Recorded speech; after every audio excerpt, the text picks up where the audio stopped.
And special, 1 p.m. Eastern. We'll have a live trade deadline desk all day, all night, going past the deadline here on MLB Network, 6 p.m. Eastern today. Going past it just to process everything that's going to happen. Jason Stark, Steve Phillips, Joel Sherman on the show today. We're here live for anything that does happen in our hour, and it is a fascinating day of decision. The Cubs and the Mariners, by the way, are both 3.5 games out of the wild card, right? The final wild card, both in the same spot. The Cubs added an infielder. The Mariners traded away their closer. Different tactics. Interesting. Let's get you up to speed. The major deal since we've been with you. The Rays get Aaron Civale from Cleveland. Civale has a 2.34 ERA, top 10 in pitching WAR in the American League. The Rays rotation was already second in baseball. The Mariners traded Paul Sewald to the Diamondbacks. Last 3 years, he's their closer, 2.88 ERA. 41 for 49 in save opportunities last 2 years. Reliable. 12 Ks per 9. You might recall Jerry DiPoto traded a relief ace 2 years ago, traded him away. He does that. The Cubs, meantime, get Jeimer Candelario, third baseman, was slugging .481 plus defender. The Mets traded Mark Canha. The Mariners also send A.J. Pollock to the Giants. So that's where we are right now. But first, you might recall the early theme of this season. Take yourself back. Are the Mets, this was the question, are the Mets bad for baseball? Meaning, is this unfair? Number one payroll in the history of the sport, and number one this year by a wide margin. So it is incredible that here on trade deadline day, the Mets are the main player and they are selling. Scherzer is gone. David Robertson is gone. Mark Canha is gone. And more to come, likely, this afternoon. The major difference maker, though, is still there in Queens. A 3-time Cy Young Award winner. Probably should have won 5, but that's another essay. For today, just how valuable is this version of Justin Verlander? Let's do some digging in. Justin Verlander is in his age 40 season. He's back off a great year from the Astros. He had a 1.75 ERA last year, over 175 innings. He won the Cy Young after missing essentially 2 full seasons due to Tommy John surgery. He parlayed that season into a big money contract with the cash-rich Mets. So let's go into that deal, because that figures into this and the possibility of him being traded today. It's 2 years at $43.33 million per year. Not overall, per year. Big money, short term. But there is a vesting option for a 3rd year. And the bar to trigger that option is pitching 140 innings in 2024, next year, and passing an independent physical exam on his arm. That's a reasonable bar to clear for a 3rd year worth $35 million. So it's, in essence, a 3-year deal for just under $122 million. That's a big money, but short-term deal. These are, I like these deals, smart deals. The money usually is not the issue. The length and the opportunity cost is. Now, on the whole, Verlander has been pretty good. He has 94 innings with a 3.15 ERA. That's an ERA plus of 131, 31% better than league average. However, Verlander was unable to start the season. He had an upper back muscle strain, missed the entire month of April. The Mets really needed those innings that first month. By the time Verlander pitched, the Mets were 5 games out of the NL East. He gave up 4 runs or more in 4 of his first 9 starts. By the time he pitched that 9th game in mid-June, he had a 4.50 ERA, and the Mets 12 games behind the Braves, and the divisional race was over. Now, it's crazy to blame the Mets' mess on Verlander. There's a lot of underperformance. But as I've said before, Verlander, Scherzer, and Francisco Lindor were not the problem this year for the Mets. But they also weren't the solution. And for $120 million combined in salary for 1 year, you need those 3 to be the solution. Verlander did get it going. His value right now is at its highest. Highest this season. He's got 7 starts, his last 7, a 1.49 ERA. The Mets are 5-2 in those games. He's now getting results. But there are some things that are different this year. He's 40, and the end is nigh. The good news, his basic velocity is holding. Now, in his monster years, 2018, 2019 for the Astros, by the way, he had 300 strikeouts and 42 walks in 2019. That's unbelievable. That year, his fastball sat at 95. His average fastball, 95 miles per hour. This year, not that far off, sitting just over 94, 94.3. But something is different, and it's the spin rate. He doesn't have quite the same action on his best pitches. So take a closer look. StatCast is powered by Google Cloud, and Verlander in those peak years, high spin rate. Look at the RPMs.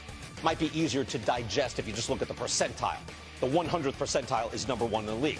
99 in 2018. 98th percentile in 2019. Even last year, right? Coming back, missed 2 full years. he's in the 90th percentile. This year drops even more. So now he's in the 86th. Again, he's coming from 99, 98. Now he's at 86. He's still good, but he's not at the top of the league. So his swinging strike rate and his strikeout rate are way down. The hard hit rate, meantime, is going up. So again, back to his peak, he's falling from the top of the mountain. I know that.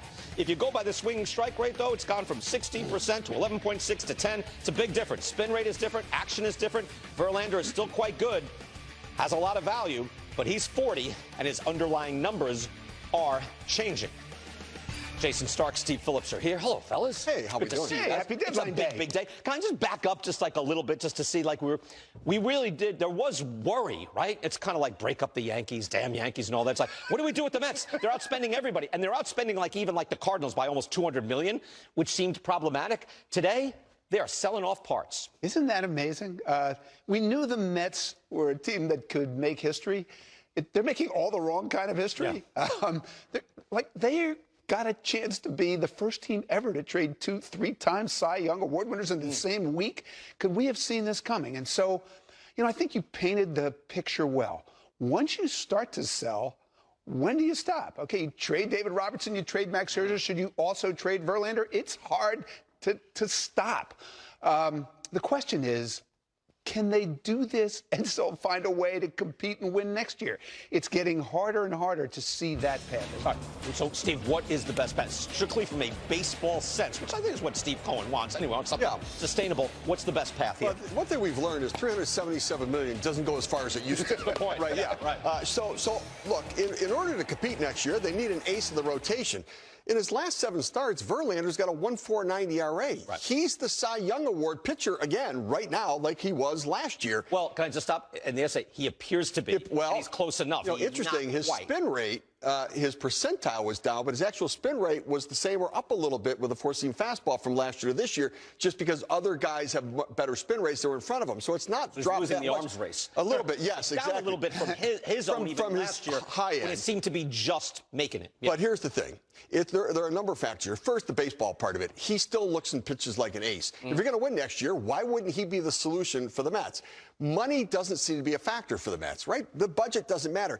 Even if he's overpaid, the issue is, what are you going to find better than him in the market for next year to allow you to compete more than what Justin Verlander could do? It doesn't matter about the money, because we've realized the money doesn't matter to Steve Cohen. Although, yes, it actually did. By this year, he said, hey, at a certain point, I'm paying all this out on the luxury tax threshold. It did start to bother him when they weren't winning, Steve. Well, sure, but okay, but you still have him under control.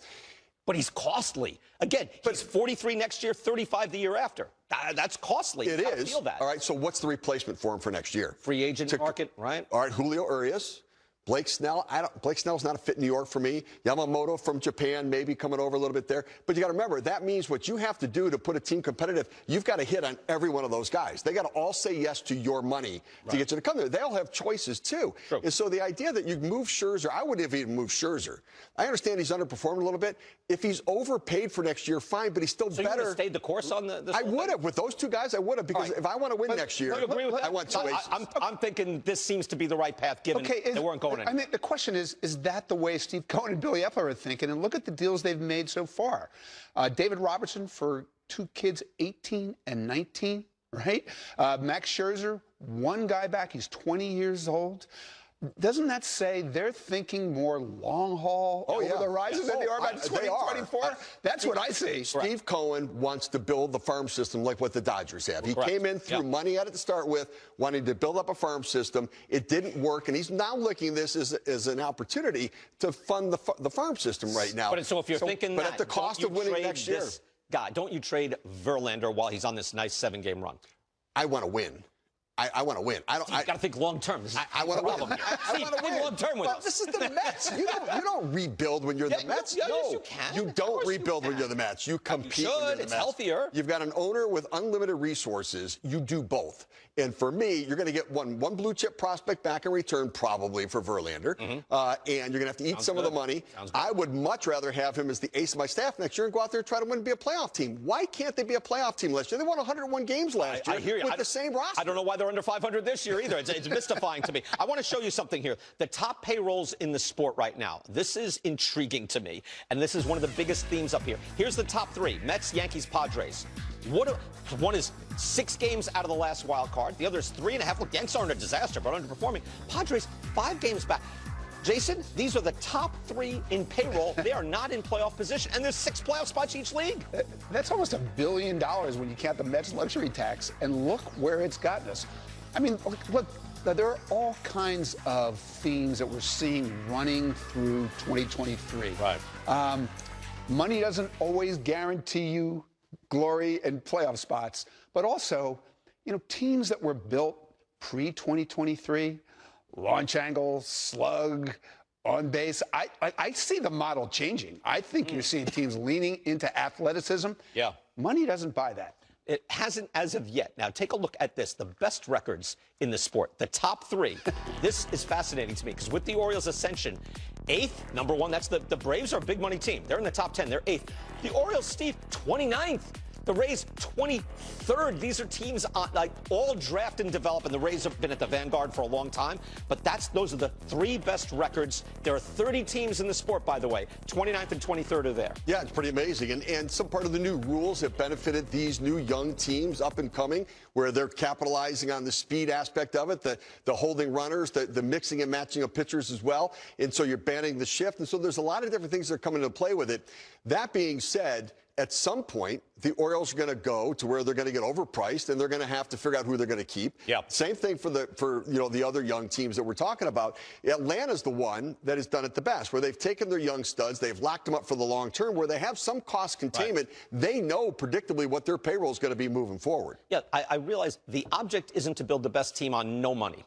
I'd like to build the best team and then have plenty of money. That'd be nice. So I'm not ripping on the teams that are spending a lot of money. Spend a ton of money. Again, the concern in the first week, I wrote a whole essay on this. Is this bad for baseball? Again, it's kind of a constant theme that the runaway train will dominate the game. It has not worked. So is this failure good for baseball?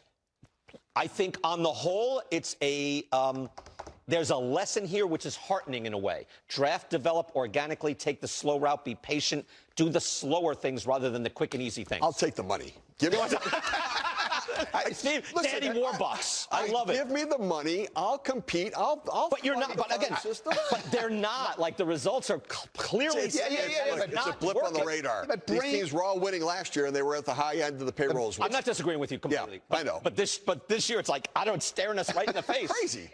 Andrew Friedman came from Tampa Bay and applied all that stuff he used to do there with no money to a team that had the most money. How's it worked out for him? That's what I see is going to happen. With the Mets. With the Mets and a lot of these teams that built teams the old-fashioned way are not going to adapt, but do it with the spending power. It's a scary thing. Right. Yeah. No, it has happened.